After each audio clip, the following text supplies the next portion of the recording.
সুপ্রিয় দর্শক, শুভেচ্ছা নিন আমাদের নিয়মিত লাইভ অনুষ্ঠান দায় মুক্তিরাজ ষষ্ঠ পর্ব। বিজয়ের মাস ডিসেম্বরে আমাদের প্রথম আয়োজন। আজ বিজয়ের মহানায়ক জাতির পিতা বঙ্গবন্ধু শেখ মুজিবুর রহমানের প্রতি বিনম্র শ্রদ্ধা জানাই, সবাইকে বিজয়ের শুভেচ্ছা জানাই। 1971 সালের আজকের এই দিনে ভারত ও ভুটান বাংলাদেশকে স্বীকৃতি দিয়েছিল। আমাদের মুক্তিযুদ্ধকে বিজয়ের পথে এগিয়ে নিয়ে গিয়েছিল সেই স্বীকৃতি। আমরা আপনাদের বিজয়ের শুভেচ্ছা জানিয়েছি, কিন্তু এই বিজয়ের মাসে চেপে বসা ইউনূস সরকারের যেসব অপতৎপরতার খবর পাচ্ছি তা মুক্তিযুদ্ধ বিরোধী। পত্রিকায় প্রকাশিত একটি খবরে বলা হয়েছে, প্রাথমিক বিদ্যালয়ের পাঠ্য বইয়ে ব্যাপক পরিবর্তন আসছে। বাংলা ও ইংরেজি বই থেকে 60টি গদ্য ও পদ্য বাদ দেওয়া হচ্ছে, আর নতুন করে 8টি গদ্য ও পদ্য যুক্ত হচ্ছে।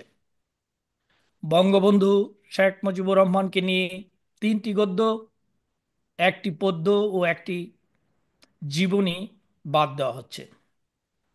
তৃতীয় শ্রেণীর একটি বই থেকে বঙ্গবন্ধু শেখ মুজিবুর রহমানের জীবনী বাদ দেওয়া হচ্ছে। বঙ্গবন্ধুর ছোট ছেলে শেখ রাসেলকে নিয়ে লেখা ইংরেজি গদ্য বাদ দেওয়া হচ্ছে। চেপে বসা শাসককুলের অপশাসনে দেশ আজ কোথায় গিয়ে দাঁড়িয়েছে? এখন দেশ অর্থনীতি ধ্বংসের দ্বারপ্রান্তে। সামাজিক নিরাপত্তা বলতে কিছু নেই, জীবনের নিরাপত্তা নেই। অতি সম্প্রতি ফেসবুকে ধর্ম অবমাননার অভিযোগে সুনামগঞ্জের দোয়াবাজার উপজেলার বেশ কয়েকটি বাড়ি ও ব্যবসা প্রতিষ্ঠানে ভাঙাচুরের অভিযোগ পাওয়া গেছে। অনেক মানুষেরই বাড়িঘরে আগুন দেওয়া হয়েছে, লুটপাট করা হয়েছে। মব ভায়োলেন্স নামে এক নতুন শব্দযুগলের সঙ্গে পরিচিত হয়েছি আমরা। এ কেমন দেশ? কবি শামসুর রহমান যেমন বলেছেন তার কবিতায়, এদেশে আমি আজ দম বন্ধ, এ বন্দি শিবিরে মাথা খুঁড়ে মরলেও পারি না করতে উচ্চারণ মনের মতন শব্দ কোনো। মনের মতন সব কবিতা লেখার অধিকার ওরা করেছে হরণ। আজকের পর্বে আমরা 5 জনকে আমাদের আয়োজনে পেয়েছি। তারা সবাই অবৈধ ইউনূস সরকারের অত্যাচার নির্যাতনের শিকার। আজ আমাদের সঙ্গে আছেন সিলেট জেলা স্বেচ্ছাসেবক লীগের সদস্য ফয়সাল আহমেদ, ঢাকা মহানগর উত্তরের জাতীয় শ্রমিক লীগের সহ সভাপতি সাইফুল ইসলাম, ঢাকা পল্টন থানা ছাত্রলীগের সহ সভাপতি মঈনুদ্দিন তপু, আছেন আফসার আসাবুর রহমান, ফকিরহাট উপজেলা জাতীয় শ্রমিক লীগের সভাপতি। আরও আছেন নরসিংদী জেলার পলাশ উপজেলার ডাঙ্গা ইউনিয়ন আওয়ামী যুবলীগের সদস্য মফিজ উদ্দিন। প্রতি বছর বিজয়ের মাসে প্রতিদিন 1971 সালের বেদনা বিধুর স্মৃতি টেলিভিশনে প্রচারিত হতো। এবার তা হচ্ছে না, কারণ চেপে বসা ইনুসগং পাকিস্তানের দোসর। তারা আমাদের স্বাধীনতার দুশ্মন। যাক, এখন আমরা নির্যাতিতদের কথা শুনবো তাদের মুখ থেকে। শুরুতেই বলবেন ফয়সাল আহমেদ, তিনি সিলেট জেলা স্বেচ্ছাসেবক লীগের সদস্য। ফয়সাল আহমেদ।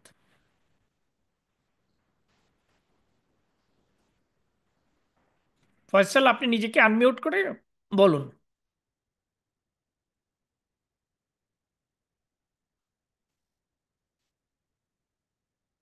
আসসালামু আলাইকুম। আমাকে কি শোনা যাচ্ছে? জি জি, বলুন। আমি আপনাদের সাথে দুঃখ ভারাক্রান্ত হৃদয়ে আজ যুক্ত হচ্ছি। আমার বক্তব্যের প্রারম্ভেই 5ই আগস্টের পর থেকে যারা বিভিন্নভাবে নির্যাতিত নিপীড়িত হয়েছেন সকলের প্রতি সমবেদনা জানাচ্ছি। জি, শোনা যাচ্ছে আমাকে? জি ভাই, আপনি বলুন, আপনি কন্টিনিউ করুন প্লিজ। জি, বলছি যে কোথায় আছে কি যাতনা কিসে, বুঝিবে সে কিসে, ধ্বংস নিঃশ্রিয়ে যারে। তো ব্যতীতের ব্যথা শুধু ব্যতীতেই উপলব্ধি করতে পারে। এই জন্য আমার আজকে দুঃখ ভারাক্রান্ত হৃদয়ে আপনাদের সাথে যুক্ত হয়ে প্রথমেই আমি 5ই আগস্টের পর থেকে যারা বিভিন্নভাবে নির্যাতিত হয়েছেন, নিগৃহীত হয়েছেন, ঘরছাড়া হয়েছেন, আমার সেই সমস্ত দুঃখী ভাই বোন সবার প্রতি আমার অন্তরের অন্তঃস্থল থেকে সমবেদনা জানাচ্ছি। তো আমি আজকের এখানে এই নির্যাতিত একজন হিসাবে আপনাদের সম্মুখে দাঁড়িয়েছি। আপনারা সবাই অবগত, 5ই আগস্টের পর শেখ হাসিনা সরকারের পতন হওয়ার পরে ডক্টর ইউনূসের নেতৃত্বাধীন একটি অন্তর্বর্তীকালীন সরকার গঠিত হয়। এরপরে সারা বাংলাদেশে আওয়ামী লীগের তৃণমূলের নেতৃবৃন্দের উপর যে নির্যাতনের মহাযজ্ঞ শুরু হয়, এই ধারাবাহিকতায় আওয়ামী লীগের একজন অত্যন্ত ক্ষুদ্র কর্মী হিসাবে এই নির্যাতনের স্টিম রোলার থেকে আমিও রেহাই পাই নাই। আহ, এই নির্যাতনের স্টিম রোলারের প্রথম যাত্রা হিসাবে শুরু হয়। আমি সিলেট জেলা স্বেচ্ছাসেবক লীগের একজন কর্মী, শহরের রাজনীতির সাথে সম্পৃক্ত, কিন্তু আমার বাড়ি হচ্ছে সিলেটের বিশ্বনাথ উপজেলার রামপাশা ইউনিয়নের আমতলী গ্রামে। তো সেখানে আমার যে বসত বাড়িটি আছে, প্রথম ষড়যন্ত্রই শুরু হয় সেই বসত বাড়িটিকে কেন্দ্র করে, যেখানে হামলা করার জন্য বিএনপির একাংশের অনেকেই অনেকভাবে ষড়যন্ত্র করে হামলার চেষ্টা করে। তো সেই ষড়যন্ত্রটি আমার এলাকাবাসী সবাই তো সমান নয়, এমনকি বিএনপির মানুষের সবাই সমান নয়, অনেকেই সুশীল, সামাজিক, উদার মন মানসিকতা আছে। আর আমার আত্মীয় স্বজনরা আমার এই বসত বাড়িটি রক্ষা করতে যে উদার ভূমিকা রেখেছেন, বিশেষ করে যুবলীগের আমার খুবই শারীরিকভাবে লাঞ্ছিত হয়েছেন বিএনপির ক্যাডারদের দ্বারা। ফয়েজ মিয়া লাঞ্ছিত হয়েছেন, শারীরিকভাবে আহত হয়েছেন বাড়ি রক্ষা করতে গিয়ে। আহত হয়েছেন প্রবীণ মুরব্বী এমাদউদ্দিন। আমি তাদেরকে শ্রদ্ধা করে স্মরণ করছি, যাদের শারীরিকভাবে আহত, লাঞ্ছিত হওয়ার বিনিময়ে আমার গ্রামের বাড়িটি কোনো রকমের রক্ষা পেয়েছে। পরবর্তীতে এটাকে সামাজিক সালিশ পঞ্চায়েতের নামকরণ করে আহ এটাকে আবার ভাঙার চেষ্টা করা হয় এবং এলাকাতে মাইকিং করে ঘোষণা করা হয় আমার বাড়িতে হামলা করার জন্য।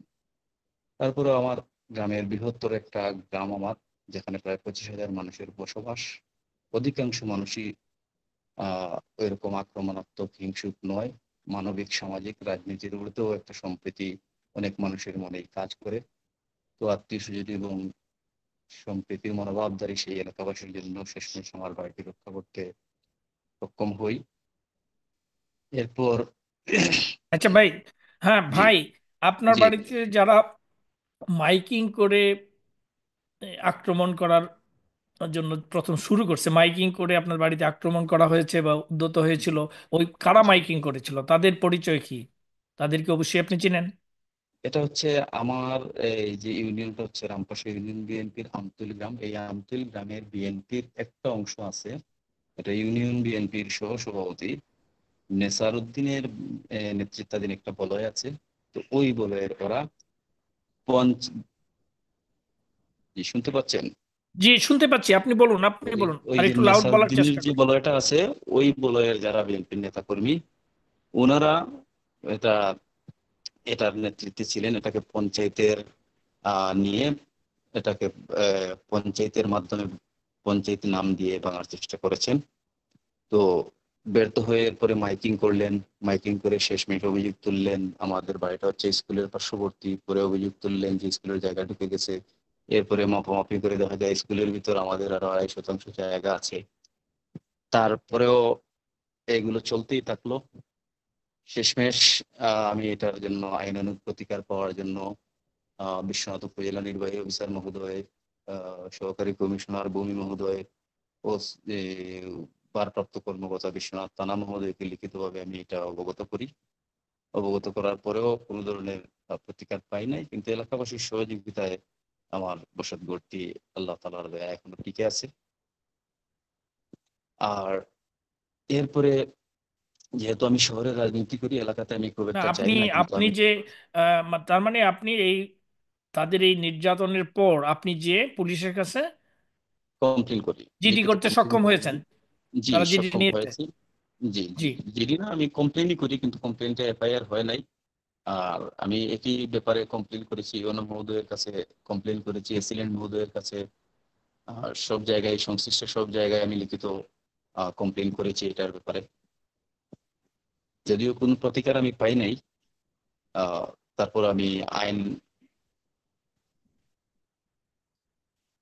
না না, প্রতিকার তো স্বাভাবিক কারণে আজকে অপশক্তির অবৈধ সরকার ক্ষমতায়।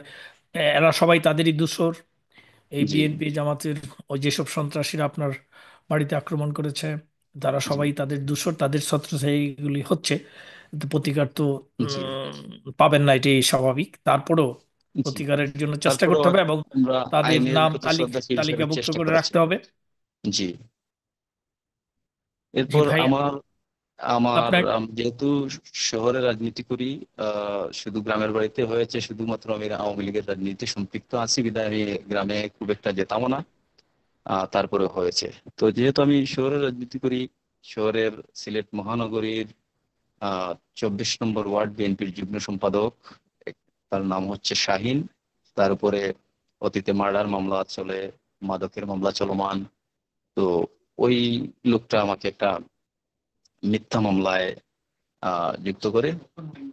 তো তার উপর নারী নির্যাতন সহ বিভিন্ন প্রকারের মামলা চলমান, সে একজন শীর্ষ সন্ত্রাসী পত্রিকার কাটিং অনুযায়ী। তো সে আমাকে একটা মিথ্যা মামলায় ঢুকিয়ে দেয়। তো যেহেতু আমরা আইনের প্রতি শ্রদ্ধাশীল, এই জন্য আমি কোর্টের উপর ভরসা, বিশ্বাস, শ্রদ্ধা রেখে মিথ্যা মামলার জামিন নেওয়ার জন্য কোর্টে যাই। এবং আমার সাথে আমার আরো কয়েকজন সহযোগী যারা মিথ্যা মামলা শিকার, সবাইকে নিয়ে আমরা তাদেরই করে এই মিথ্যা মামলাটির জামিন নেওয়ার জন্য কোর্টে যাই। তো আমরা কোর্টের ভিতরে, কোর্ট হচ্ছে দেশের সবচেয়ে নিরাপদ স্থান হিসেবে চিহ্নিত। তো আমরা কোর্টের ভিতরে যাই জামিন নিয়ে। যখন আমরা আহ কোর্টের এজলাস থেকে আহ, বের হব, জামিন হয়েছে কোর্টের এজলাসের ভিতরেই, তখন শাহিন নামে ওই যে শীর্ষ সন্ত্রাসী, তার নেতৃত্বাধীন অনেকেই আমাদের উপর হামলা করে এজলাসের ভিতরেই। তো এজলাসের ভিতরে হামলা করলে আমরা কোনো রকমে আহ প্রাণে রক্ষা পাই, পেয়ে এজলাসের ভিতর থেকে অনেকের সহযোগিতা আমরা বের হই। বের হওয়ার পরে আমাদের উপর যে দাওয়া করা হয়, সেই দাওয়া করতে করতে আমাদেরকে আহ কোর্টের আইনজীবী সমিতির 5 নম্বর বার পর্যন্ত দাওয়া করতে করতে নিয়ে আসে। সেখানে সেই সমস্ত সন্ত্রাসীরা আমাদের উপর অতর্কিতভাবে হামলা করে। সেই হামলায় আমি সহ আমার অনেক সহযোদ্ধারা অনেকেই খুব গুরুতরভাবে আহত হয়েছিলাম। কিন্তু পরবর্তীতে 5 নম্বর বারের নিস্তালার যে সিলেটের বিজ্ঞ সম্মানিত আইনজীবী বৃন্দ আছেন, ওনারা সকলেই এই সমস্ত অমানবিক, নির্মম, নিষ্ঠুর সন্ত্রাসী কার্যক্রমের বিরুদ্ধে জেগে উঠে প্রতিবাদ করলে ওরা একটা পর্যায়ে পালিয়ে যেতে বাধ্য হয়। তখন ওরা সবাই বলল যে, ওনারা বললেন যে সবাই সন্ত্রাসী এবং মারমুখী লোক, আপনাদেরকে প্রাণে মেরে ফেলবে। কোন রকমে আমরা আপনাদের প্রাণ সিভ করলাম, আপনারা এখন নিরাপদে যার যার মতো করে যান। তো আমরা সবাই অনেকেই অসুস্থ ছিলাম, সবাই এই সমস্ত সন্ত্রাসীদের বয়ে আমরা কোনো হসপিটালের চিকিৎসাটুকু পর্যন্ত নিতে পারিনি। সবাই নিজ নিজ মতো করে যে যতটুকু পেরেছি চিকিৎসাটুকু নিয়েছি। তো এই হচ্ছে আসলে অবস্থা, যেখানে কোর্ট আচ্ছা, হচ্ছে এই দেশের যে সর্ব। কোর্টে আপনাদের যে দাওয়া করলো, তারপর এই এই প্রশ্নে আপনারা পুলিশের শরণাপন্ন হন নাই? আর এটা না, তো আমরা প্রকাশ্যে অনেকের সামনে যখন আপনাদের দাওয়া করে ওখানে নিয়ে গেল, তো আমরা অনেক এখানে কত মানুষ দেখছে, এটা প্রত্যক্ষ জি, সাক্ষী আছে, অনেক তো অনেক সেক্ষেত্রে মানুষ আপনারা। দেখেছে, অনেক মানুষ দেখেছে, এবং আমাদেরকে উদ্ধার করেছে হচ্ছে আইনজীবী বৃন্দরা। আইনজীবী বৃন্দরা উদ্ধার করে, ওনারা আইনজীবীদের তরফ থেকে আইনজীবী সমিতিতে একটা কমপ্লেন করেছে, ওটার কোনো ফলাফল আমরা পাই নাই। এবং আমাদের যে আইনজীবী ছিলেন তখন, যে দুইজন অ্যাডভোকেট, শামু শাহিদ এবং স্বাধীন চন্দ্র দাস, ওনারা ওই দিন যে কোর্টে আমরা গিয়েছি, সম্মানিত মাননীয় এসিএমএম আদালত, ওইখানে গিয়ে ওনারা মৌখিকভাবে হয়তো জানিয়েছেন। হ্যাঁ আচ্ছা তারপর ভাই, আমরা আপনি কোনো যে বললেন প্রতিকার আপনার পাইনি। ওই যারা আদালতে এজলাসে আপনাদের উপর চড়াও হলো, দাওয়া করলো, পরবর্তী পর্যায়ে মারধর করলো, ওদের মধ্যে জি, ওই বিএনপির সাথে আর কারা ছিল? বিএনপি ওই নেতৃবৃন্দের ওই যার নাম বললেন। যার নাম আমি বলেছি শাহিন, সে, তার সাথে আরো অনেকেই ছিল, ওরা সবাই বিএনপির কর্মী। ওনার আবার হচ্ছে মহানগর বিএনপির সাধারণ সম্পাদক এমদাদ হোসেন চৌধুরীর অনুসারী হিসাবে আমি চিনি। আর শাহিন যে, সে যাক, শীর্ষ আপনাকে সন্ত্রাসী হিসাবে। অসংখ্য ধন্যবাদ, আপনি আমাদের সাথেই থাকুন। যে আমি হ্যাঁ, আরেকটু এই নাম আরেকটু এগুলি অবশ্যই একটু আপনি। মর্মান্তিক একটু মর্মান্তিক বিষয় আমি আরেকটু শেয়ার করতে চাই। আমার যে গ্রামের বাড়ি রামপাশা ইউনিয়নে, তো সেখানে যে আমরা দেখলাম কিছুদিন আগে বৈষম্য বিরোধী ছাত্র আন্দোলনের ব্যানারে যে মেধাবীদের আন্দোলন হলো, তো মেধাবীদের বীজ যেখানে বপন করা হয়, প্রাথমিক বিদ্যালয় বা কিন্ডার গার্ডেন বিদ্যালয়, তো রামপাশা ইউনিয়ন যুবলীগের যুগ্ম সম্পাদক আল মনসুর কর্তৃক পরিচালিত একটা ঐতিহ্যবাহী কিন্ডার গার্ডেন ছিল বিল্ড কেরিয়ার চাইল্ড স্কুল। তো 5 তারিখ বিকালে সেই বিল্ড কেরিয়ার চাইল্ড স্কুলেও বিএনপির সন্ত্রাসীরা নির্মমভাবে হামলা ভাঙচুর লুটপাট করে সবকিছু করে নিয়ে যায়। এবং এর কিছুদিন, 2-3 দিন পরেই রামপাশা ইউনিয়ন আওয়ামী লীগের সহসভাপতি জনাব মনির জামাল লিলু, উনাকে কে বা কারা এই অস্থিতিশীল পরিস্থিতির সুযোগে বাড়ির পাশের রাস্তায় কুপিয়ে নির্মমভাবে হত্যা করে, যেটা তৎকালীন সব মিডিয়া কভার করেছে। এবং উনি যেহেতু বৈরাগী বাজারের ব্যবসায়ী ছিলেন, সব ব্যবসায়ীরা এটা বিচার চেয়ে মানববন্ধন করেছেন, অনেক কার্যক্রম করেছেন, কিন্তু বিচারিক কোনো ধরনের কোনো কিছু হয়েছে বলে তো আমার জানা নেই। ওনাকে যারা হত্যা করলো, এই হত্যাকারীরা কারা, তাদের পরিচয়? ওদের পরিচয়টা আমি নিশ্চিত হতে পারিনি কে বা কারা। ওইটা আহ, ওনার বাড়ির পাশেই হয়েছে, ওনার পরিবারের লোকজন হয়তো আরো ভালোভাবে বলতে পারবেন। তবে এটা আমি সঠিক বলতে পারতেছি না, তবে ওই রাজনৈতিক পট পরিবর্তনের কারণে ওই পরিস্থিতিতে ওই সময়ের সুযোগে এটি করা হয়েছে। হ্যাঁ, তোরা সবাই অপশক্তির দূষর, জি, নিঃসন্দেহে জি, এটা বলার অপেক্ষা রাখে না। নিঃসন্দেহে, তো নিঃসন্দেহে। যা ভাই, আপনারা এই নির্যাতন নিপীড়নের করুণ গল্প আপনার কাছ থেকে আমরা শুনলাম। আপনি আমাদের সাথেই থাকুন। তো এইসবের প্রতিকার এই বঙ্গবন্ধুর বাংলাদেশে হবে, সেদিন বেশি দূরে নয়। কেউ আইনের হাত থেকে রক্ষা পাবে না। এবার বলবেন ঢাকা মহানগর উত্তরের জাতীয় শ্রমিক লীগের সহ সভাপতি সাইফুল ইসলাম। সাইফুল ইসলাম, আপনি বলুন।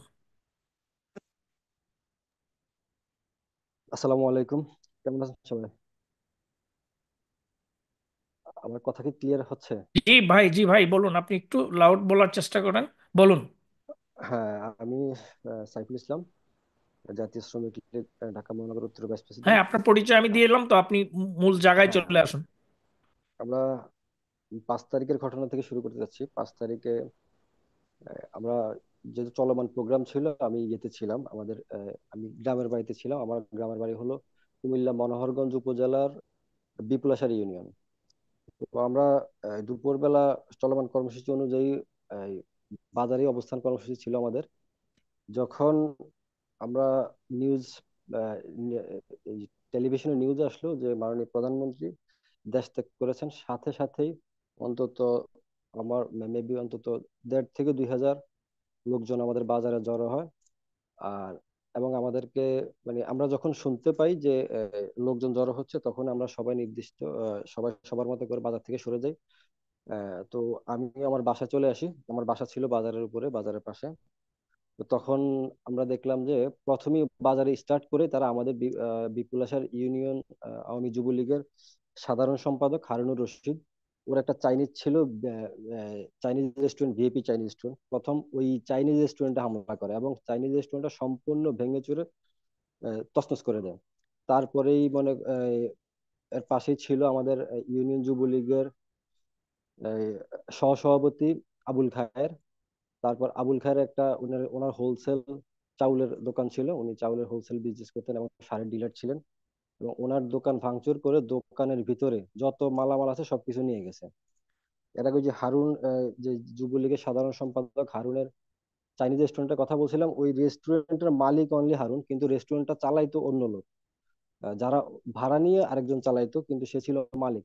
সে মালিকের কারণেই ভাড়াটিয়ার হইতে শুরু করে যা ছিল দোকানে সম্পূর্ণ সবকিছু ভাঙচুর করে তছনছ করে দেওয়া হয়েছে। তারপরে আমার বাসার কাছে আমরা যখন এই পজিশনটা দেখতে পাই, তখন আমি আমার বাসা থেকে বাসার বাইরে লক করে, এবং বাইরে কলাপসিবল গেট ছিল, ওখানে লক করে আমি বেরিয়ে যাই। হ্যাঁ, আমি মানে সিক্রেটলি সেফ জোনে চলে যাই। তখন আমার বাসার সামনে এসে হামলা করে আমার যারা পাড়া প্রতিবেশী ছিল আশেপাশে, যেহেতু বিল্ডিং ছিল, অনেক ভাড়াটিয়া ছিল, তারা বাধা দেয়, তো বাসার ভিতরে ঢুকতে পারে নাই, ওখান থেকে গালিগালাজ করে চলে যায়। তারপরে আমার বাসা ক্রস করে আমাদের এখানে আছে এই আমাদের বিপ্লবেশ্বর ইউনিয়ন আওয়ামী লীগের যুগ্ম আহ্বায়ক মোর্শেদ আলম, ওনার বাড়িতে আমার পাশে ওনার বাড়ি, ওনার বাড়িতে ঢুকে ওখানে ওনার 6 তলা বিল্ডিং, ওনার বিল্ডিং এর প্রত্যেকটা ফ্লোরে ভাড়াটিয়া ছিল। ওনার প্রায় 64টা মিটার ছিল, 64টা মিটারের মধ্যে আগুন জ্বালিয়ে দেওয়া হয় এবং প্রত্যেকটা ভাড়াটিয়ার রুমে রুমে গিয়ে তাদের প্রত্যেকটা ফ্ল্যাটে ভাঙচুর করে। এবং মোর্শেদ আলম উনি এই সিচুয়েশন যখন দেখতে পাইছে বাজারে প্রবলেম চলতেছে, উনি সেফ জোনে চলে যায়। কিন্তু ওনার ছেলে ছিল, ছেলের ঘরে একটা নাতনি ছিল, 9 মাস বয়স ছিল, মাত্র 9 মাস ওনার বাচ্চাটার বয়স ছিল। বাইরে থেকে এমন ভাবে ইট পাটকেল করছে, ছুটছে, 9 মাসের বাচ্চাটার গায়ে পর্যন্ত একটা ইট ইট এসে পড়ছে। তারপর বাচ্চাটার অবস্থা খুব মুমূর্ষু অবস্থা হয়ে গেছে ওই সময়। আর এমনিতে তো পুরা যখন এই আগুন জ্বালিয়ে দেওয়া হয়েছে তখন পুরো বাড়িতে ধোঁয়ার কারণে একদম সব অন্ধকার হয়ে গেছে, কোনোভাবে কোনো কিছু করতে পারতেছে না। তারা মোর্শেদ আলমের ঘরে ঢুকে, উনি যে ফ্ল্যাটে থাকতেন, ওনার ফ্ল্যাটে মোটামুটি উনি প্রবাসী ছিলেন, প্রবাসে থাকা সৌদি আরবে বিজনেস করতেন। ওনার সারা জীবনের ইনকাম দিয়ে উনি বাড়িটা করছে, ওনার ফ্ল্যাটে মোটামুটি আলিশান ভাবে উনি সাজসজ্জা করছিলেন। ওনার ঘরের প্রত্যেকটা ফার্নিচার একদম লন্ডভন্ড করে ফেলা হয়েছে। অলরেডি এটা আওয়ামী লীগের এই পেজে পোস্ট করা হয়েছিল। তো এভাবে ওনার ওনার প্রায় মানে ওনার ভাড়াটিয়া সহ ওনার সহ প্রায় 5 কোটি টাকার মতো ওনার ক্ষয়ক্ষতি করা হয়েছে। এবং ওনার এই 9 দিনের যে বাচ্চাটা ছিল, এই বাচ্চাটার অবস্থা তো কি বলবো, এটা বুঝতে পারছেন কতটা মর্মান্তিক। তারপর পাড়া প্রতিবেশী এসে এই বাচ্চাটাকে নিয়ে তার দ্রুত হাসপাতালে নিয়ে যায়, নিয়ে তারপর বাচ্চাকে ট্রিটমেন্ট করা হয়। ওনার বাসা থেকে এসে ওনার ওই বাড়ি থেকে বের হয়ে পাশে আরেকটা প্রবাসীর বাড়ি ছিল। ওনাদের ওনার ছেলেরা সবাই বাইরে থাকে। ওটাকে বলা হয়, ওর মিজান নামে একটা ছেলে আছে, ওর ভাইয়ের নাম মোর্শেদ, ওনাদের পাশেই, যে মোর্শেদ আলমের পাশেই ওনাদের প্লট। ওনার পুরো বাড়িতে আগুন জ্বালিয়ে দেওয়া হয়, আগুন জ্বালিয়ে একদম মানে সবকিছু জ্বালা পোড়া করে শেষ করে দেওয়া হয়। তারপরে ওখান থেকে এসে ওখান থেকে তারা মানে এই যে যারা ছিল তারা ওখান থেকে চলে আসে, আইসা এগুলো জ্বালা পোড়া করে আসে। আসার পর আমার ওই দিন পুরা বাজারে অনেক মানে করা হয়, মানে আমাদেরকে খুঁজতে থাকে, আমাদেরকে মানে বিভিন্ন জায়গায় খোঁজাখুঁজি করে। আমরা সবাই সেফ জোনে থাকার কারণে আমাদেরকে পায় নাই। এরপর বাজারে আমাদের আরেক আওয়ামী লীগের সিনিয়র সহসভাপতি ছিল, রেজাউল হক, রেজু ওনার নাম। ওনার বাড়িতে হামলা করা হয়, ওনার দোতলা বাড়ি, সরি 3 তলা বাড়ি। ওনার বিল্ডিং এর টোটালি সবকিছুই আহ, বাহির থেকে সবকিছু ভেঙে ফেলা হয়, গ্লাসটা হতে শুরু করে যা আছে ওনার প্রায় প্রচুর ক্ষয়ক্ষতি করা হয়। তারপরে ওখান থেকে বেরিয়ে এসে আমাদের এখানে একটা দোকানদার ছিল। আহ, দোকানদার বলতে সে কোনো রাজনীতি করে না, সে এমনি তার দোকানে দলীয় ছেলেরা বসে আড্ডা দেয়। একটা হিন্দু ছেলে, পলাশ নাম। ওর দোকানে ভাঙচুর করে, ওর দোকানের মানে A to Z যা মালামাল ছিল সব কিছু লুট করে নিয়ে যায়। মানে এই কি বলবো, বলতে গেলে আমার মনে হয় আমার উপজেলার কথা কি বলবো, আমার ইউনিয়নে যা হয়েছে। আচ্ছা ভাই, এই যে এই সব যাদের বললেন যে আগুন, বাড়িতে আগুন দিল, এক বাড়ি থেকে বেরিয়ে আরেক বাড়িতে যা প্রবাসীদের বাড়িতে আগুন দিল, এই লুটপাট করলো, এই এই এরা কারা? এদের এদের এরা নাম পরিচয় এরা কি? এরা এরা তো এরা হলো প্রকাশ্যে দিবালোকে করেছে সবার সামনে, হ্যাঁ, তো এরা কারা? এরা হলো স্থানীয় বিএনপি জামায়াতের নেতৃবৃন্দ। তবে যারা স্পট গুলাতে আমরা যেটা শুনতে পাইছি বা যে ভিডিও ফুটেজ পাইছি, এরা হলো যে লোকাল মানে এই বিএনপির জামায়াতের, এরা কোনো পদবিধারী না। এরা কি বলে, যেটাকে বলা হয় কিশোর গ্যাং বলা হয় বলতে পারি, সবাই বিএনপি জামায়াতের সমর্থক, কিশোর ওদেরকে গ্যাং কি যারা। চিনেন? ওদের নাম পরিচয়, যেহেতু নাম এলাকার, বলতে আপনি ওই এলাকার মানুষ। যে আমি ওই এলাকার বলতে নাম বলতে এরা তো সবাই সংঘবদ্ধ, তো ওরা তো নেতৃত্বেই ছিল একজনের মানে যাদের নেতৃত্বে ছিল তাদের আমাদের এই নেতৃত্বে নেপথ্যে কারা হ্যাঁ, ছিল হ্যাঁ, এদেরকে? নেপথ্যে হ্যাঁ, নেপথ্যে জি ছিল বলুন। যেমন এই মোর্শেদ আলম হাউজিং সহ যেগুলোতে ছিল আমাদের বিএনপি যারা সিনিয়র আছে, আমি তাদের কথাই বলবো স্ট্রেটলি। যেটা ছিল আমাদের ইউনিয়ন যুব দলের মেবি, ওনার পদবিটা আমি বলতে পারছি, উনি উপজেলা যুব দলের যে কোনো একটা পোস্টে আছে, ওনার নাম হলো আব্দুল বাতেন। তারপর ওখানে এই বিএনপির আরেকজন আছে, নাম সিরাজুল ইসলাম। তারপরে আমার গ্রামের একটা ছেলে আছে, বয়স অনেক ছোট, তবে সে তার নাম হলো নাজিম উদ্দিন, সে এই ইউনিয়ন স্বেচ্ছাসেবক দলের আহ্বায়ক নাবি বর্তমানে। তারপরে এরাই তারপরে আছে বিএনপির একটা ছেলে আছে নাম রাসেল। হ্যাঁ, তো এই রাসেল, বাতেন, তারপরে সিরাজ, হ্যাঁ, তারপরে যে নাজিম, এদের নেতৃত্বেই আর সংঘবদ্ধ টিম, মানে তবে বিএনপি নাজিমের। এবং তার অঙ্গ সহযোগী সংগঠনের লোকজন ছিল স্থানীয় জি যাদের জি, কথা বল। রাইট আর রাইট, একটা জি আপনার রাইট। বোনের বাড়িতে যে আক্রমণ, যেটা হ্যাঁ ফোনে বলেছিলেন, আহ, আপনার বোনের বাড়িতে তারপর এবং আপনাদের বাড়িতে যারা আক্রমণ করেছে তারা কারা? এই তারা এই যে পরদিন আমার বোনের বাড়িতে গেছে আমাকে খুঁজতে। আমি যখন আমাকে কোথাও খুঁজে পাই নাই, আমি তো সেফ জোনে চলে আসছি। আমার বোনের বাড়িতে গিয়ে হামলা করছে। আমার বোনের বিল্ডিং এর দোতলা বিল্ডিং, পুরো বিল্ডিং তছনছ করে আমাকে খোঁজ করছে, কোথাও পাই না। আমার বোনের সাথে খুব, আমার বোন একা ছিল। আমার বোনের ছেলে অস্ট্রেলিয়াতে পড়াশোনা করে, অস্ট্রেলিয়া থাকে। আমার বোনের হাজবেন্ড সৌদি আরবে থাকে। আমার বোন ছিল একা, আর আমার একটা ভাগিনা আর ভাগ্নি ছিল। এভাবেই মনে করেন ওর ওর বাসায় পুরাপুরি এই ইয়ে লন্ডভন্ড করে, আমার বোনের সাথে রাফ বিহেভ করে। তারপর ওখান থেকে চলে আসে আমার বাড়িতে যায়। আমার বাড়িতে তো আমরা কেউ বাড়িতে থাকি না, সেক্ষেত্রে যে আমাদের এরা বাড়ির কারা? মানে আমার প্রশ্ন হলো যে এরা এত সবাই সব বিএনপির লোক। আর আপনার যে বোন কি ছেলেটা আমার বোনের তাদেরকে বাড়িতে চিনে? গেছে, আমার বোনের বাড়িতে গেছে হলো আমাদের এলাকার যে বিএনপির একটা ছেলে আছে, নাম শহীদ, শহীদ নামে তাকে সবাই চিনে। সে ওই 5ই আগস্ট থেকে শুরু করে প্রচন্ড পরিমাণে উৎপাত করছে আমার এলাকায়। বিভিন্ন জায়গায় এই আমাদেরকে খোঁজ করছে, যা যেখানে পাইছে ওখানে মারধর করছে। প্রচন্ড পরিমাণে, মানে তার আক্রোশ ছিল অন্যরকম। মানে সে যাকে যেখানে পাইছে সেখানেই তার মানে হাত তুলছে। তারপর ওখান থেকে সে আমাদের বাড়িতে গেছে। আমাদের গ্রামে যারা আমাদের বাড়িতে হামলা করতে চাইছে, তারা হলো ওই যে নাজিমের নেতৃত্বে একটা সংঘবদ্ধ টিম আছে। ওর নেতৃত্বে বিশাল একটা সংঘবদ্ধ কিশোর গ্যাং আছে। ওখানে অনেক অনেক পোলাপান আছে। এদেরকে দিয়ে সে বিভিন্ন সময় বিভিন্ন জায়গায় হামলা করার চেষ্টা করছে।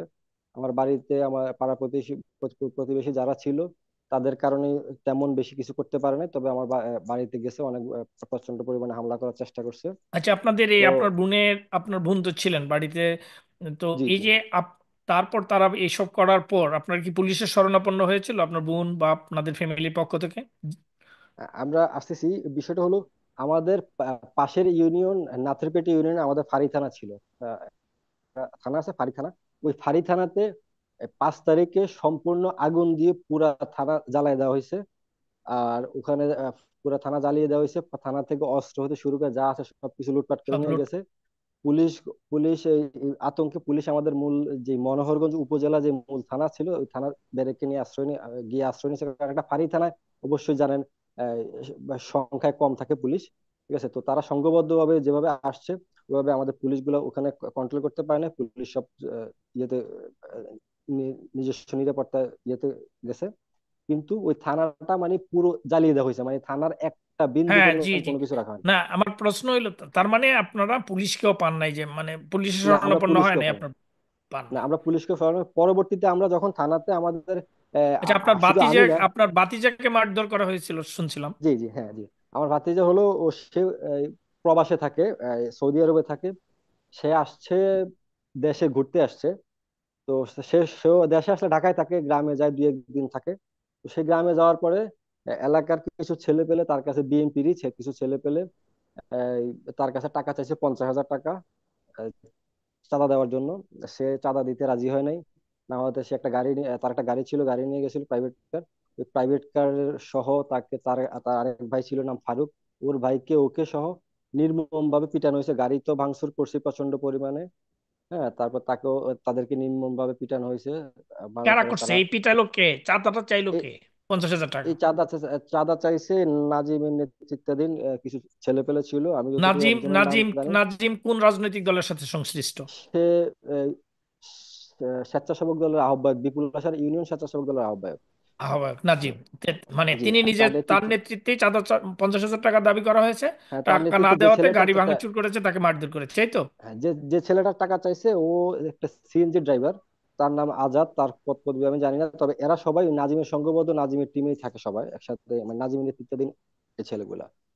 আচ্ছা। আহ, এইভাবে হামলা করেছে। তারপর আমি আরো মর্মান্তিক কাহিনী বলতে, মনে করেন আমাদের এখানে আমার আওয়ামী লীগের একজন সমর্থক আছে, আমাদের যুবলীগের, ইউনিয়ন যুবলীগের। উনি স্ট্রোক করছিল গত মেবি বছর খানেক আগে স্ট্রোক করছে। উনি কথা বলতে পারে না ঠিক মতো। ওনার নাম হলো ফজলুল হক ভুঁইয়া। উনি কথা বলতে এক সময় আমাদের রাজনীতি করতো এবং যুবলীগের সাথে সম্পৃক্ত আছে, কিন্তু উনি স্ট্রোক করার পর উনি কথাও বলতে পারে না। উনি 5ই আগস্টের পরে 3-4 দিন পরে আসছে, বাজারে ওষুধ নিতে আসছে। ওষুধ নিতে আসার পর ওনাকে বাজারে রেখে নির্মমভাবে পিটানো হয়েছে। এই যে এই বিএনপি জামায়াতের নেতৃত্বাধীন যারা ছিল এরা পিটাইছে। তারপরে আমাদের বিপুলাশার ইউনিয়ন স্বেচ্ছাসেবক লীগের আহ্বায়ক, তার নাম হলো আতাউর রহমান শিপন। শিপন 5 তারিখে আমার পাশেই তার বাসা ছিল, 5 তারিখে সে পালিয়ে গেছে। মানে নিজস্ব সেফ জোনে চলে গেছে। যাওয়ার পর তার বাড়িতে, বাসা থেকে তার ওয়াইফ ওয়াইফ ছিল, তার বাচ্চারা ছিল, তার ছোট বাচ্চা ছিল। তার ওয়াইফের একদিন রাত্রে, মানে 2-3 দিন পরে, মেবি 8-9 তারিখে তার ওয়াইফ প্রচন্ড পরিমাণে অসুস্থ ছিল। ওখানে ওই সময় আসার মতো তার ফ্যামিলিতে কেউ ছিল না। তো সে রাতের রাতের অন্ধকারে বাসায় আসছে। বাসায় আসার পরে আহ কেউ জানতো না অন্ধকারে বাসায় আসে। কিভাবে তারা খবর পেলো জানি না। তারা সকালবেলায় ভোরবেলা তার বাসায় গিয়ে উঠছে, তার বাসায় গিয়ে তার ঘরে হামলা করছে, তার ঘরের সম্পূর্ণ যা ছিল সবকিছু লুটপাট করছে। তার স্বর্ণ গয়না সহ কিছু টাকা পয়সা ছিল এগুলো নিয়ে গেছে। তারপর তার ব্যাংকের কার্ড, চেক টেক যা ছিল এগুলো সব নিয়ে গেছে। তার বাসা ছিল 5 তলায়। ওই 5 তলা থেকে চেঁচাইয়া তারে নিচে নামানো হয়েছে, মারতে মারতে নিচে নামাইছে। নামাই আইসা এই রাস্তার মধ্যে আসার পরে সে কোনো রকম তাদের হাত থেকে দৌড়ে পালাই একটা সিএনজি দিয়ে উঠে ওই জায়গা থেকে ত্যাগ করছে। আচ্ছা ভাই, ওই যে তারপরে যাকে যে যুবলীগ করতেন, 1 বছর আগে স্ট্রোক করছিলেন, উনি বাজারে আসার পর ওষুধ নিতে আসলেন, কথা বলতে পারেন না, অসুস্থ বোধ, তাকে যারা পিটালো, এরা কারা? এরা এরা সবাই বিএনপি জামায়াতে, ইন্ডিকেট করে আসলে নাম নিশ্চিত করে বলতে পারতেছেন, তবে পুরো গ্রামে মানে পুরো ইউনিয়নে যে লুটপাটটা হয়েছে, মানে যে তাণ্ডবটা হয়েছে, এরা এগুলো সবকিছুই হয়েছে এই আব্দুল বাতেন, যুবদল নেতা। তারপরে বিএনপি নেতা সিরাজুল ইসলাম।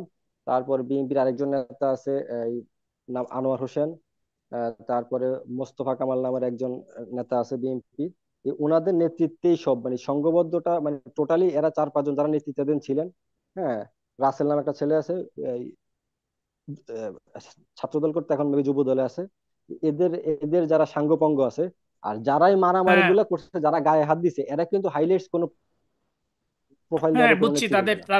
তাদের অনুসারী বা তাদের পালিত হ্যাঁ, বা তাদের সাথী হ্যাঁ, আছে। যাই হোক, মূল কথা মানে বঙ্গবন্ধুর আদর্শের অনুসারী বা সমর্থক যাদেরকেই পাইছে, যাদেরকে তারা জানে, তাদের গায়ে হাত দিয়েছে, তাদের বাড়ি লুটপাট করা হয়েছে, অগ্নিসংযোগ করেছে, এই তো মূল কথা। যে আরেকটা যাই হোক, আছে, ওই যে আমি আপনাকে আপনাকে অসংখ্য বললাম যে, ধন্যবাদ। আপনার ওই এলাকার, আপনার নিজের আরে এবং ওই এলাকার সব আহ, যে আরেকটা কথা বলতে নির্যাতনের। চাচ্ছিলাম। হ্যাঁ, আমাদের ওখানে আমি যে আমার এই ইউনিয়ন যুবলীগের সাধারণ সম্পাদক হারুনুর রশিদের কথা বলছি। ওর তো ওর যে চাইনিজটা ফার্স্ট প্রথম ওর চাইনিজ রেস্টুরেন্ট দিয়ে আঘাত করছে। তারপর ওর বাড়িতে গেছে, ওর বাড়িতে ও ছিল না। ওনার ওয়াইফ, ওনার বাড়িতে হামলা করে ওনার প্রায় ওয়াইফের 12 ভরি গোল্ড, স্বর্ণ, নগদ টাকা পয়সা সহ পুরো বাড়ি তছনছ করে ফেলছে। তারপরে ওনার শেষে আসার সময় ওর গালিগালাজ যা করছে করছে, ওনার হাতে, ওয়াইফের হাতে একটা ফোন ছিল, ওইটাও আছাড় দিয়ে ভেঙে ফেলছে। তারপরে আসে ওর একটা, ওনার নিজস্ব একটা ফ্যাক্টরি ছিল, প্লাস্টিক ফ্যাক্টরি, ওই ফ্যাক্টরিটা তো ভাঙচুর করছে, লক করছে প্রচন্ড পরিমাণে। মানে আচ্ছা, এরা আমাদের এরা কারা? ইউনিয়ন ওই যে নামগুলি বললেন, ওরাই ওরা না, না অন্য ওদের কোনো গ্রুপ? যে না না, এই এই এই সবগুলো সংঘবদ্ধ একটা টিম। হ্যাঁ, অসংখ্য ধন্যবাদ তপু, মহিউদ্দিন তপু, আপনাকে। আপনার মাধ্যমে আমরা আপনার নিজের, আপনার পরিবারের এবং আশেপাশের বঙ্গবন্ধুর আদর্শ সৈনিকদের উপর যে নির্যাতন নিপীড়ন হয়েছে তার মোটামুটি চিত্র আপনি ধরে তুললেন, আমরা সবাই শুনলাম। আপনি আমাদের সাথেই থাকুন। এখন আমরা যাব, এখন নির্যাতনের কথা বলবেন ঢাকা পল্টন থানা ছাত্রলীগের সহসভাপতি মহিউদ্দিন তপু। জি, আসসালামু মহিউদ্দিন আলাইকুম। তপু, আপনি,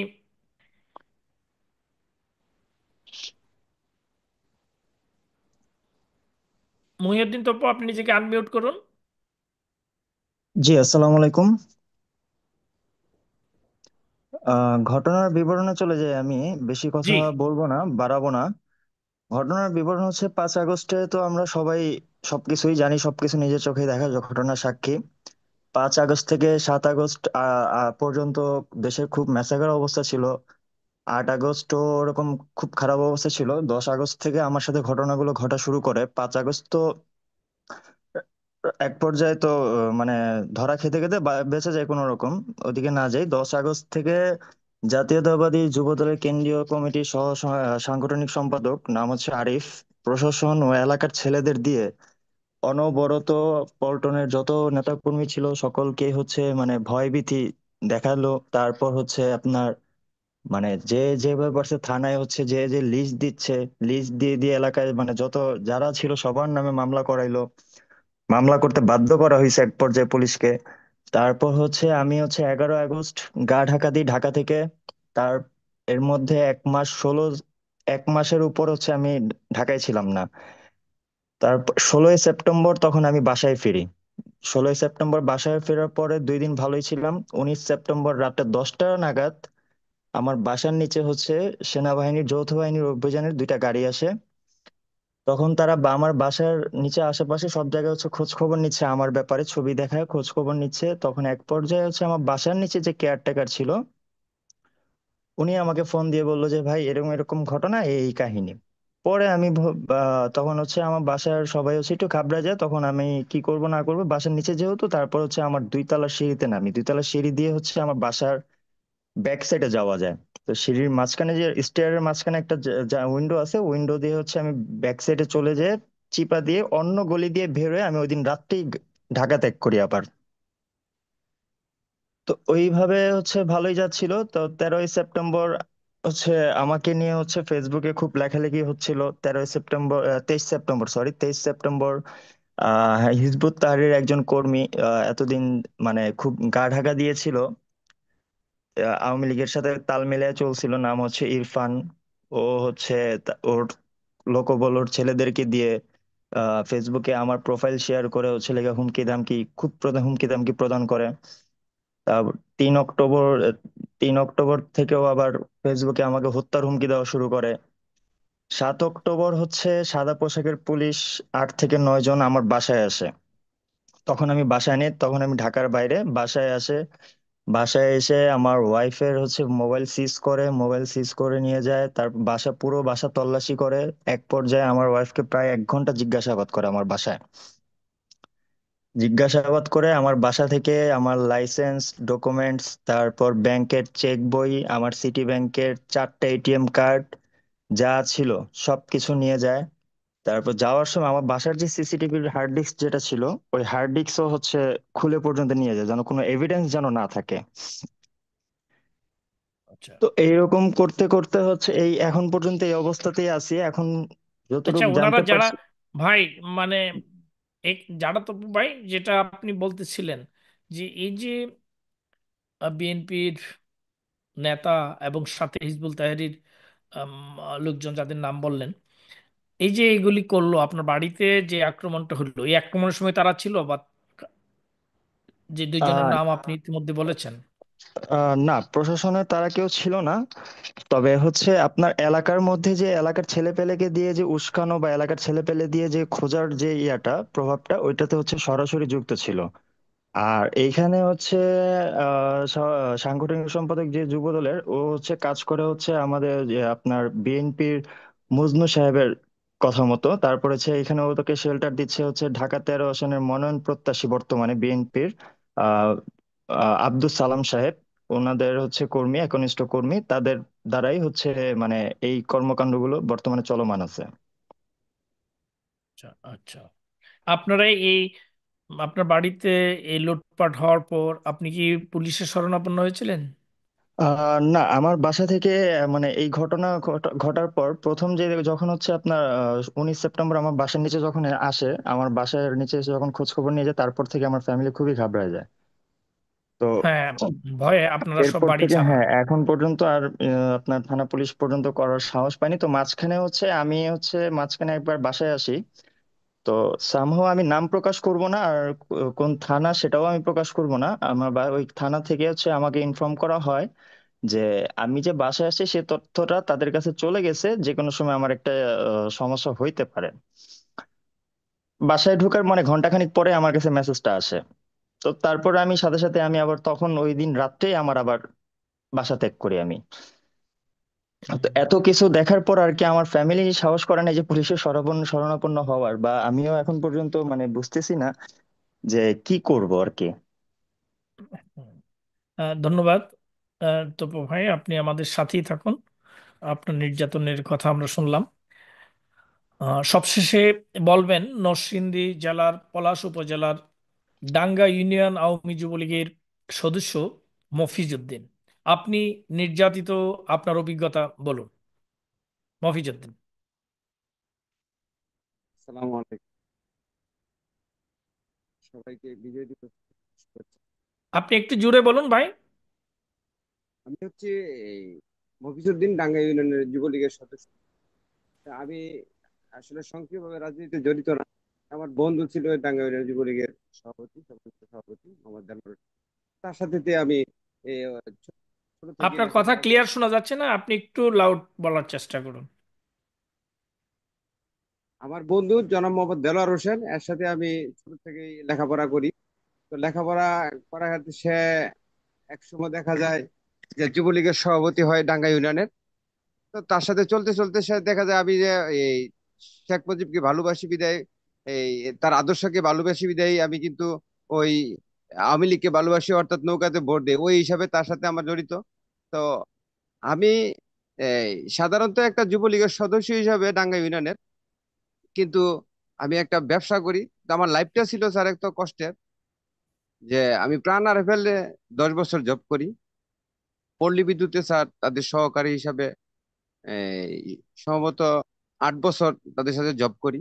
ওই জব করার পরে ওই জবের টাকা দিয়ে স্যার আমার সর্বশেষই দিয়ে আমি আমার বাবার জমিতে আমার এক শতাংশ জমি কিন্তু আমি কিনতে পারি নাই। আমার লাইফের ইনকাম দিয়ে 1 শতাংশ জমি কিনতে পারি নাই। বাবার জমি থেকে আমি 14.5 শতাংশ জমি পাই। ওই জমিতে স্যার ওই আমার চাকরির জীবনের টাকা দিয়ে একটা ঘর করি।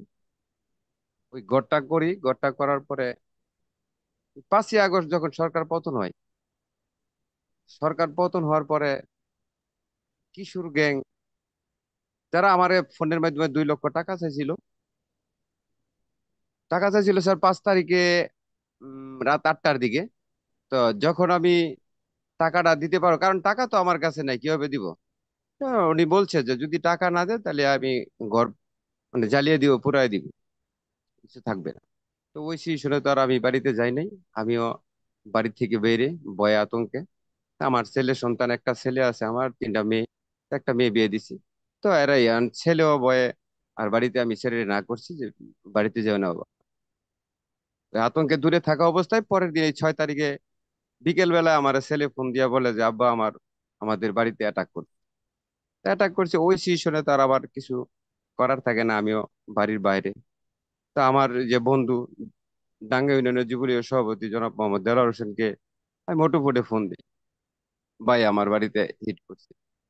তো ভাইও এলাকায় নাই, মানে এলাকার বাইরে ছিল, ঢাকায় ছিল।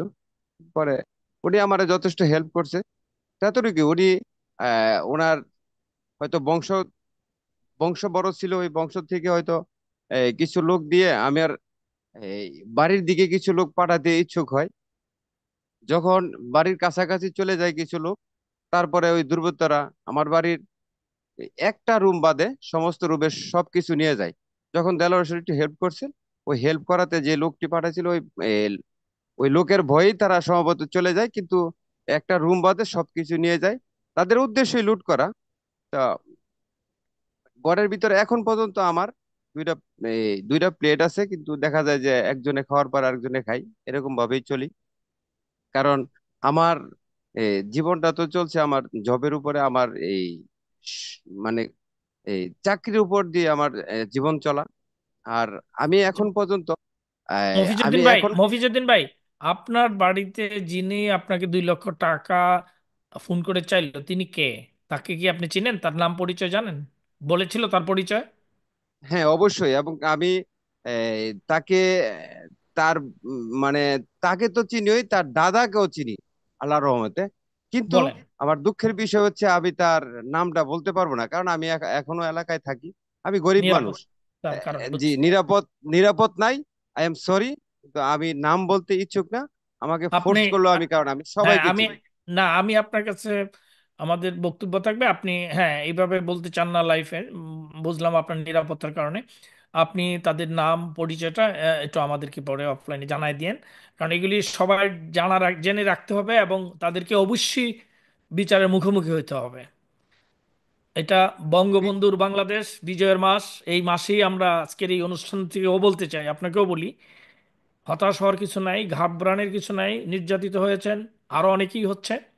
তো ওদের বিচারের আপনারা কিছু না, মুখোমুখি আমার করতে। আমার আবার আবার একটা কথা হচ্ছে যে আমার এই জীবনের যে শরীরে রক্ত পানি করে যে অর্জন করে যে আবার ঘর করলাম, সেই ঘরটা তো আমি আর করতে পারবো না। তো ওই ঘরটার এই যে যন্ত্রাংশ এবং ঘরের ভিতরে যা ছিল, একটা চুলা এবং চাইলের যে ডামটা ছিল ওই ডামটা সহকারে নিয়ে গেছে। মানে এত শূন্য করে রেখে গেছে যে ওহ, এখন যে শীতকাল আসছে, শীতকালের মধ্যে যে আমি একটা কম্বল নিয়ে থাকবো, এই কম্বলটা পর্যন্ত আমার ঘরে নাই। ভাই, আমার কি অপরাধ ছিল এই নৌকায় পড়তে? মানে আমি তো ওরকম ভাবে যে আমি জাস্ট ভালোবাসি, কিন্তু ভালোবাসি কেন? শেখ মুজিবকে ভালোবাসি, তার আদর্শকে ভালোবাসি। আমি শেখ হাসিনার ভালোবাসি না, শেখ মুজিবকে ভালোবাসি, কিন্তু তার আদর্শকে ভালোবাসি। কিন্তু তার আদর্শ নিয়ে শেখ হাসিনা ওই আদর্শ ধরে রাখার জন্য বাংলাদেশকে এই উন্নয়নের এবং রূপকার বানানোর জন্য এই শেখ হাসিনায় এত ধৈর্য দিয়েছে। আর নয়তো শেখ হাসিনা সব পরিবার মেরে ফেলছে, কিন্তু সে বাংলাদেশকে ছাড়ে নাই। কিন্তু আমিও চাচ্ছিলাম যে আমরা কিন্তু এখন সুখে ছিলাম, যে ঢাকা গিয়া ঢাকা চিনি না, যে একজন মানে ইউরোপে চলে গেছি। কিন্তু কষ্ট হচ্ছে যে আজ যে আমি যে ঘরে একটা কম্বল নিয়ে থাকবো, ওই টাকাটা আমার কাছে নাই। যে একটা কম্বল কিনবো নতুন, এখন ফোন দিয়ে আজকে ফোন দিয়ে বলছে একটা মেয়ে মাদ্রাসায় লেখাপড়া করে, তার একটা কম্বল কিনে দিতে হবে। কি করব?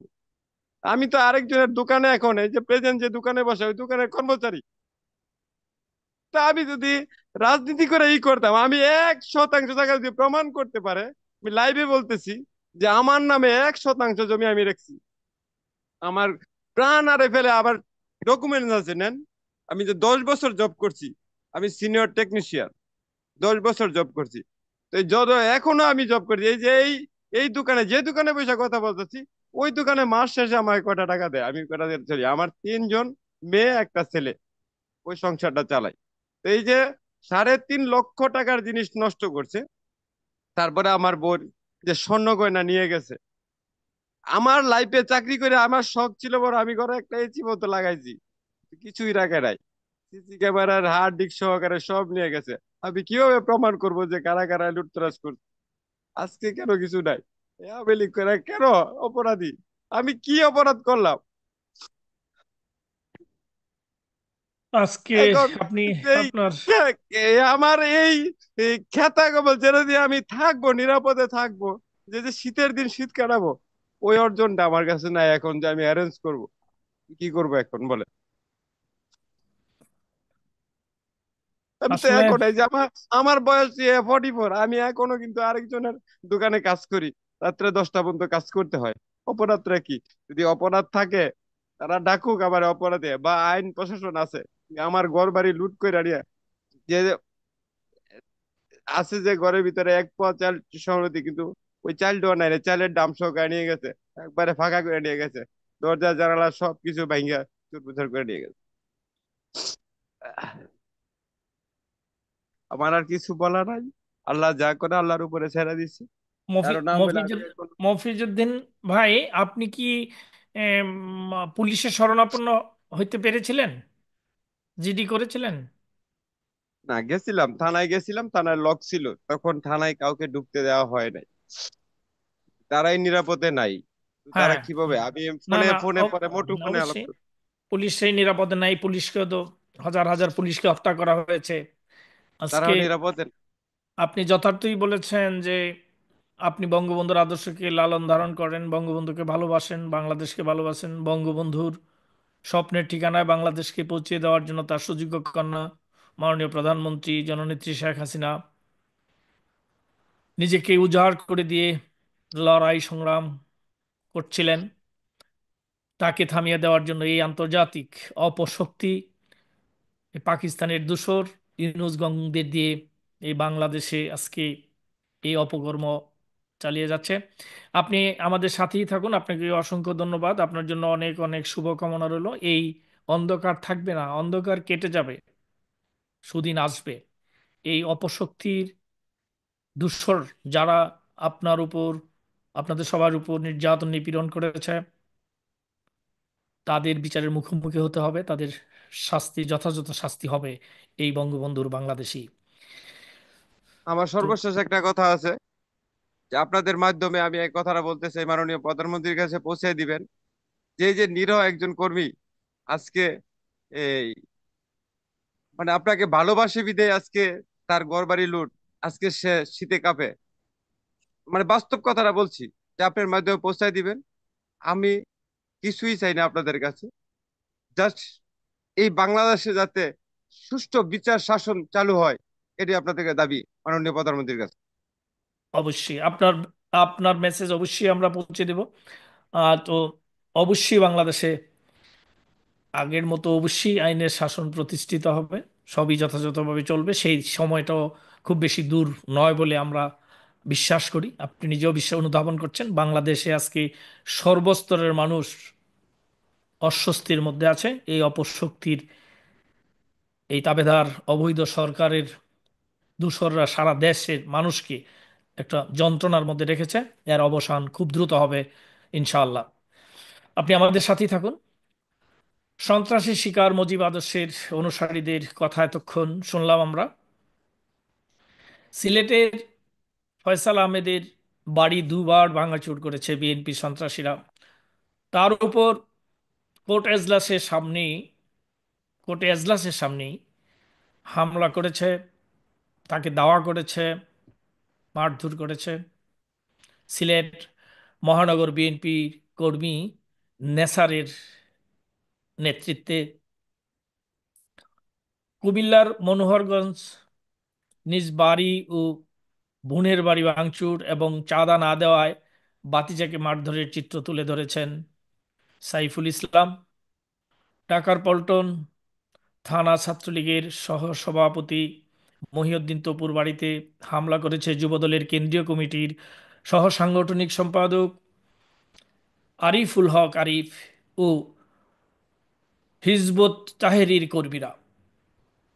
তারা অপুর প্রাণনাশেরও হুমকি দিচ্ছে। নরসিংদীর পলাশ উপজেলার মফিজউদ্দিনের কাছে চাঁদা দাবি করে না পেয়ে তার বাড়ি ভাঙচুর ও লুট করেছে বাংগা ইউনিয়ন যুবদলের সভাপতি মোহাম্মদ সাইফুল সরকার ও তার সঙ্গীরা। এর প্রতিকার কি? সম্মিলিতভাবে আমাদের রুখে দাঁড়াতে হবে। কবি শামসুর রহমানের কবিতা থেকে উদ্ধৃতি দিয়ে শেষ করি। ফিরিয়ে নাও ঘাতক কাটা, এবার আমি গোলাপ নেব। আজ এ পর্যন্তই। শুভরাত্রি। জয় বাংলা, জয় বঙ্গবন্ধু, জয় শেখ হাসিনা। বাংলাদেশ